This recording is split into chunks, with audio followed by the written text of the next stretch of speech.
Tulip Mania, how flowers became worth more than houses. The beautiful lie. They say money makes people do crazy things.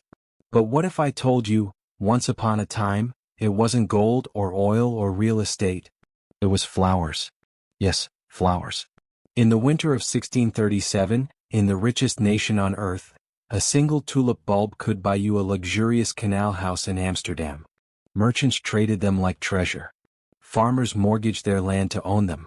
And entire towns gambled their futures on colors that hadn't even bloomed yet. And then, almost overnight, it all vanished. The tulip market collapsed, fortunes evaporated, and shame swept across a nation that had just invented capitalism. But what really happened during Tulip Mania?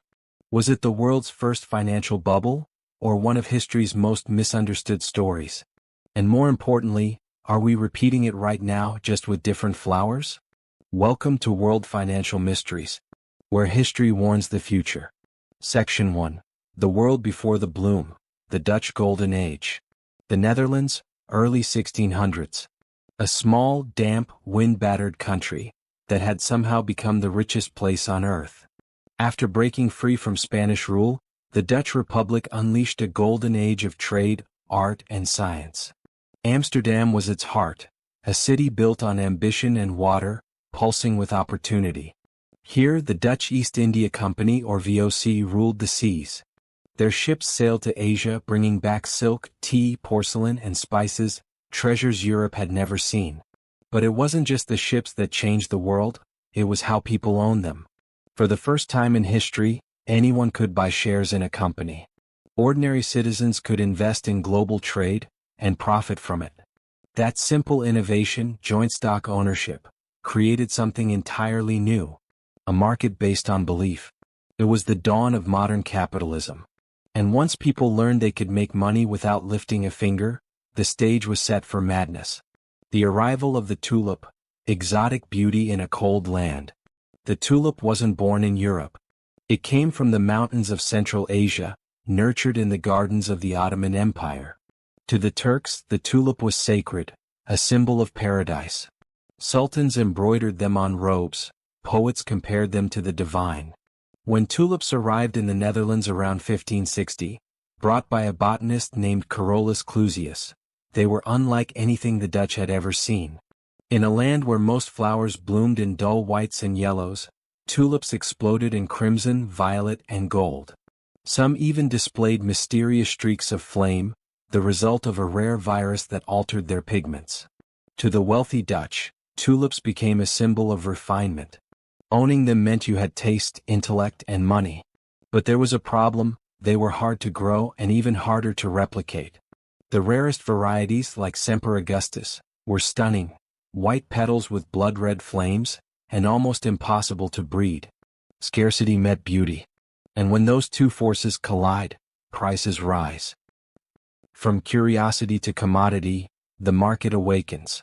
At first, tulips were traded privately among the rich, nobles, scholars, and collectors. But by the 1620s that began to change. A new merchant class had emerged, skilled traders who understood profit better than botany. They saw tulips not as art, but as opportunity.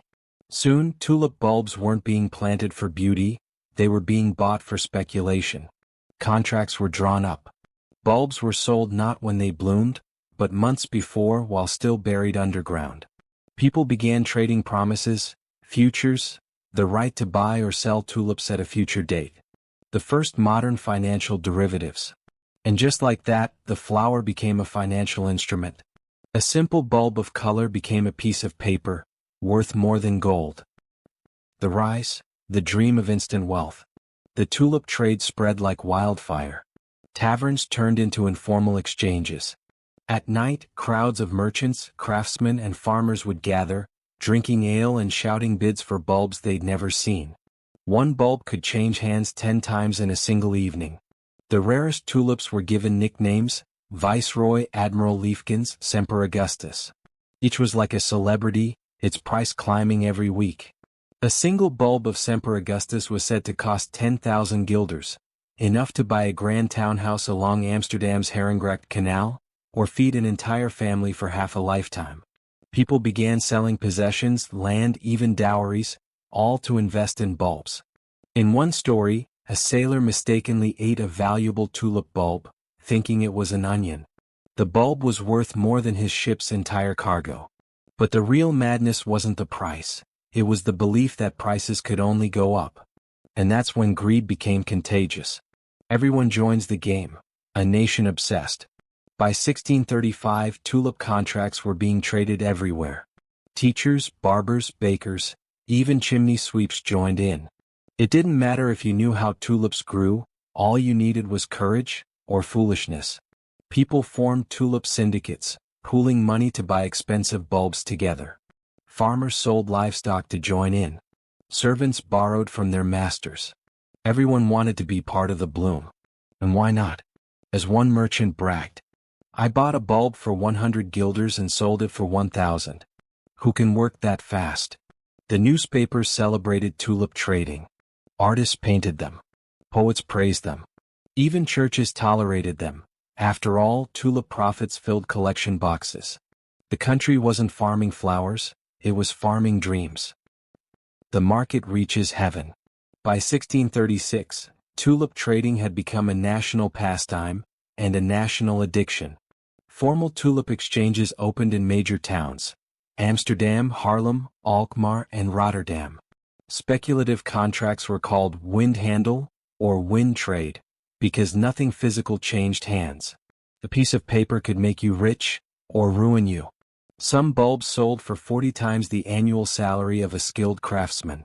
The Semper Augustus was now worth so much that even the wealthiest collectors hesitated to buy. But no one wanted to believe the end was near. They said tulips were the future, the new Dutch gold.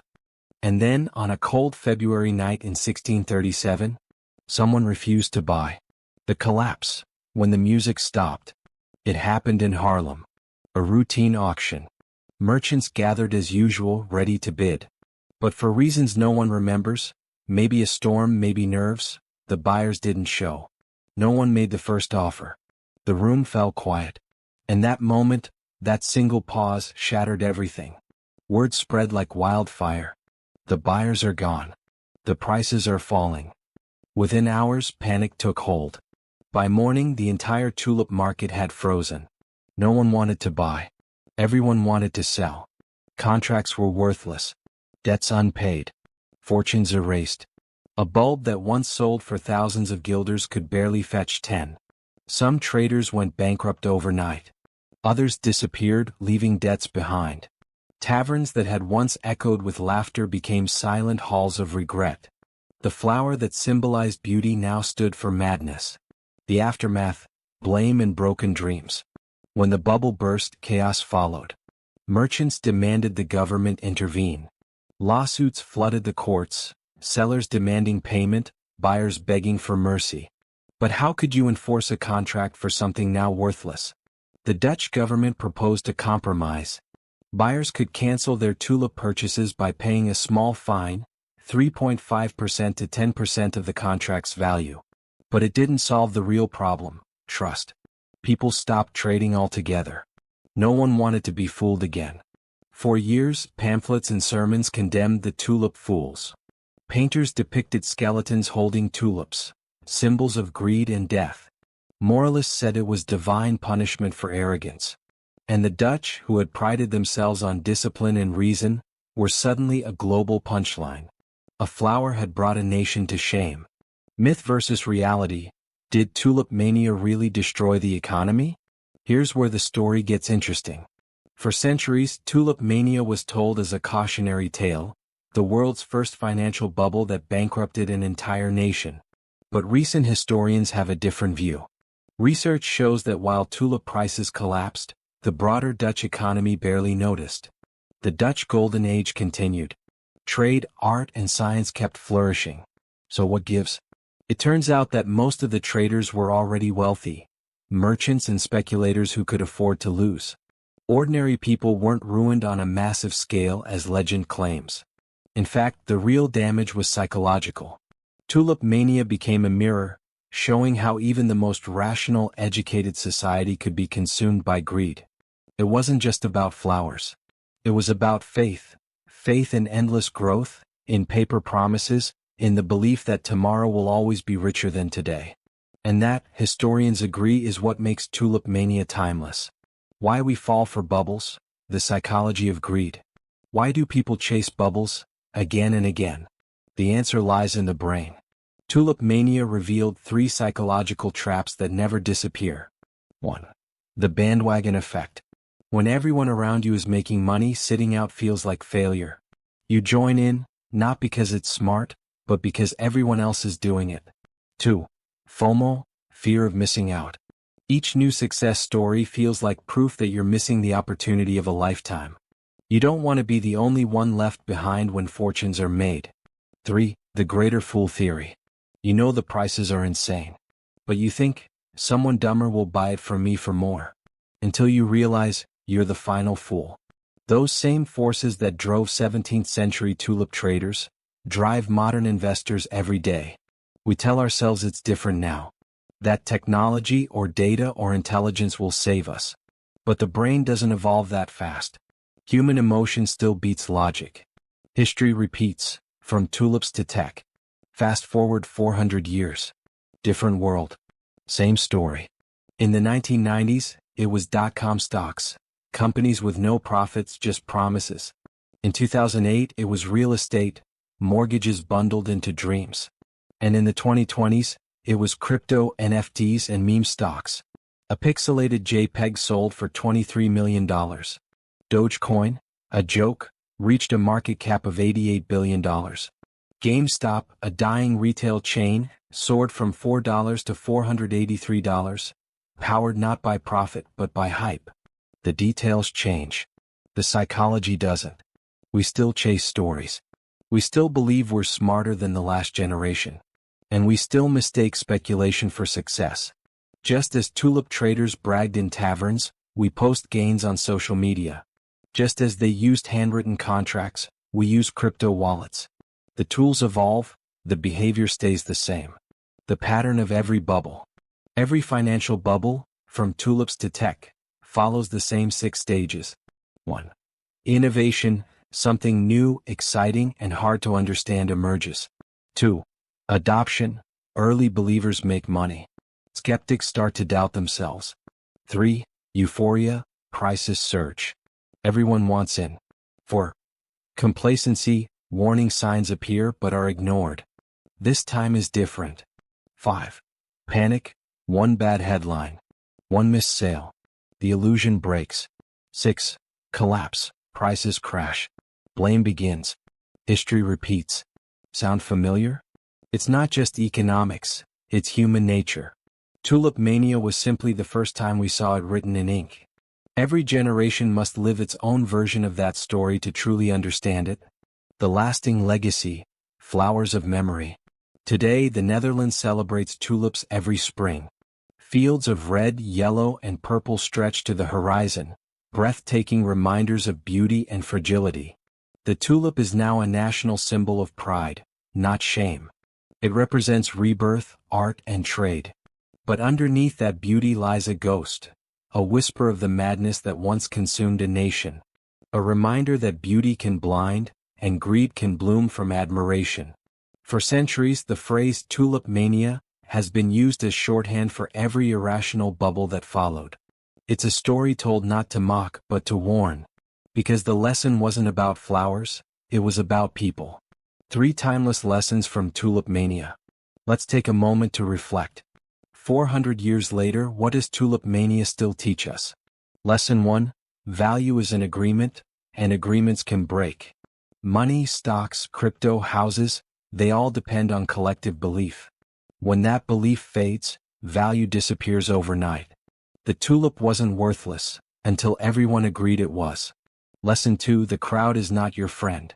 The same people who lift you up in a boom will crush you in a bust. True wealth comes from patience, not panic.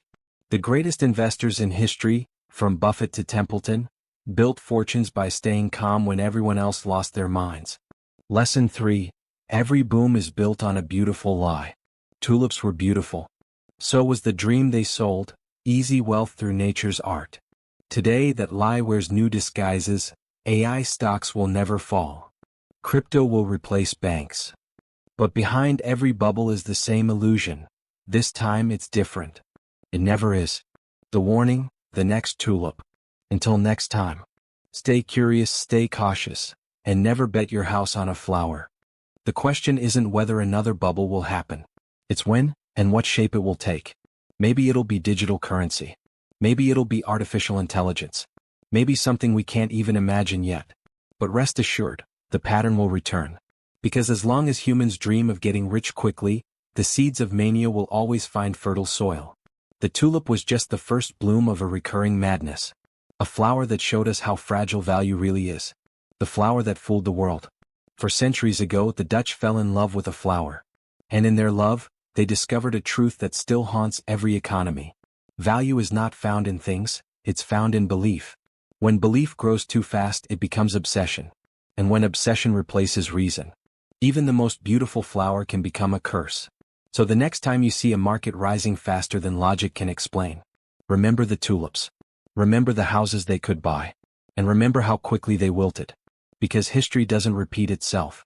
It blooms, again and again. If you found this story fascinating, click like, share, and subscribe to World Financial Mysteries, where every episode uncovers the hidden stories behind the world's greatest booms, busts, and illusions.